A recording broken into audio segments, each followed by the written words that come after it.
ಬೆಂಗಳೂರಿನ ಸ್ಯಾಟಲೈಟ್ ಬಳಿಯಲ್ಲಿ ಸರಣಿ ಅಪಘಾತ. ಬ್ರೇಕ್ ಫೇಲ್ ಆಗಿ 5-6 ವಾಹನಗಳಿಗೆ ಗುದ್ದಿದ ಮಿನಿ ಟ್ಯಾಂಕರ್. ಅದೃಷ್ಟವಶಾತ್ ಯಾವುದೇ ಪ್ರಾಣಾಪಾಯವಿಲ್ಲ. ವಾಹನಗಳು ಜಖಂ.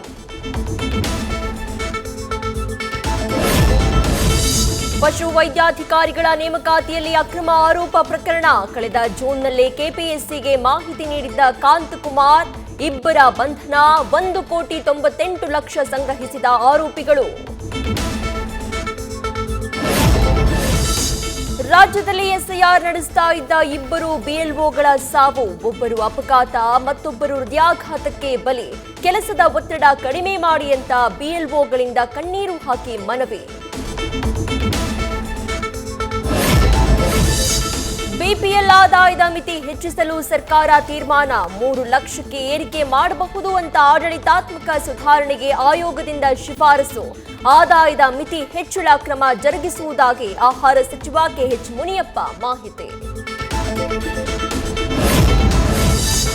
ಕಮಿಷನ್ ಆಸೆಗೆ ಬ್ಯಾಂಕ್ ಖಾತೆಗಳು ಮಾರಾಟ. ಡಿಜಿಟಲ್ ಅರೆಸ್ಟ್ ಕೇಸ್ನಲ್ಲಿ ಗುತ್ತಿಗೆದಾರ ಅರೆಸ್ಟ್. ಕೇರಳದ ಕೊಲ್ಲಂ ಮೂಲದ ಆರೋಪಿ ಅಜಯನ್ ಬಂಧಿಸಿ ಜೈಲಿಗಟ್ಟಿದ ಪೊಲೀಸರು. ನ್ಯೂಸ್ ಫಸ್ಟ್ ನಿರ್ಭೀತಿಯಿಂದ ನಿಮ್ಮ ಪರವಾಗಿ.